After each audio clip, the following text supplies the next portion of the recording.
Commanders, Cowboys. The Commanders suffered a really shocking loss to Tommy DeVito and the New York Giants. I mean, this defense got shredded, dog. That boy Tommy DeVito went from looking like a jabroni to looking like the future at quarterback maybe for New York, or at least a serviceable backup for Daniel Jones when he comes back fully healthy next year. But you look at this Commanders team, Ron Rivera, any day now, this dude could be fired.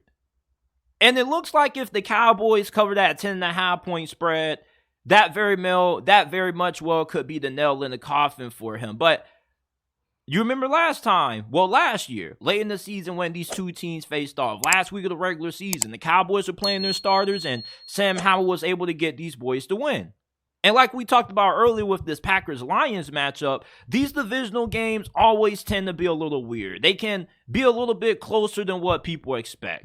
But the Cowboys, anytime they play the team that has a below 500 record, it's kind of been like Alabama going against Alabama State. It hasn't been close. And Dallas has done a good job at beating teams they're supposed to be by a really comfortable margin.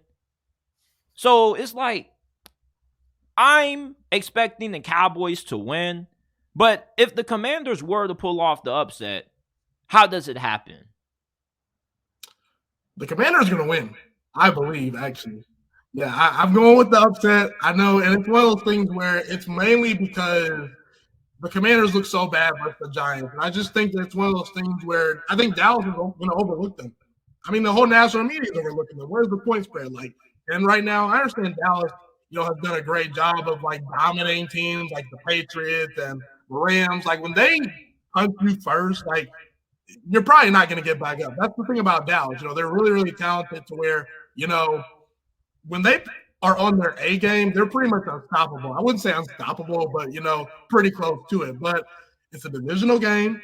It's one of those things where no one's picking Washington. And I think Washington, I've crapped on them, and I've kind of given up on them in their future. But Sam Howell has showed me a lot this year. Now, I wasn't one of those people that felt Sam Howell was going to be a bust or he was someone that couldn't play. I thought the guy had some talent, but considering the situation he's been in and the fact that the coaching, I don't think has been all that great. I think Sam Howell has had a pretty good passing grade this year, and I think that he's going to play well in this game. I think it's one of those things where Washington's defense, even though Chase Young and Montez Sweat haven't been there of late, their defense actually has been playing not too bad. It's really been the offense, up front. Can Sam Howell get rid of the ball quickly, and can they give him some protection? I think it's one of those games where this will come down to probably who has the ball last, and I think that Washington will keep it close. I think they're going to run the football. Sam Howell will get the ball to his playmakers, and I think Dak Prescott's been a little bit better than people are willing to give him credit for. Outside the 49ers game, I mean, he's been playing pretty solid football.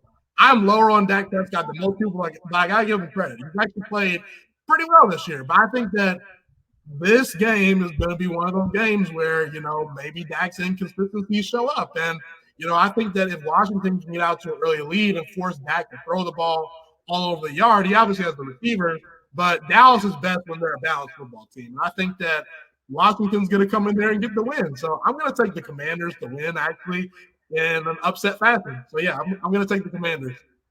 You got Washington. I'm going Dallas, man. Ron Rivera isn't a good head coach. And even when they played their best game of the season against Philadelphia and they had the lead in that game, they still found the way to lose it. And Airbnb, everybody's talking about how good Sam Howell has been. But when you talk to the majority of Commanders fans out there, they make it seem like Airbnb, he's part of the problem more than he is part of the solution. And of course, if you fire Ron Rivera during the season, you want to see what Airbnb can do as the interim head coach because people have been wanting him to get an opportunity for the longest. But Sam Howell going against a defense that does a really good job at getting pressure on the quarterback, forcing turnovers. DeRon Bland has 4 pick sixes on the year. And Sam Howell, the problem with him is that he is really good, But at times he can be really reckless with the football. And it's not that he can't read defenses. It's just when nothing's there, nobody's open, instead of just throwing the football away or trying to pick up yards with his legs, he'll try to force a ill-advised pass that he has no business throwing. And with how good this Cowboys defense is, I do expect them to have their way against this Commanders offense up front. I wouldn't be surprised if we see Dallas have at least 5-6 sacks maybe in this game. Washington's offense, they probably could score like a couple of touchdowns. This could be a close game for the first half or whatnot. But ultimately, I just think with how good the Cowboys are and how talented they are, and the fact that this offense can't protect Sam Howell and he can't really be trusted to make great decisions consistently with the ball, I got to take Dallas with the win. Now,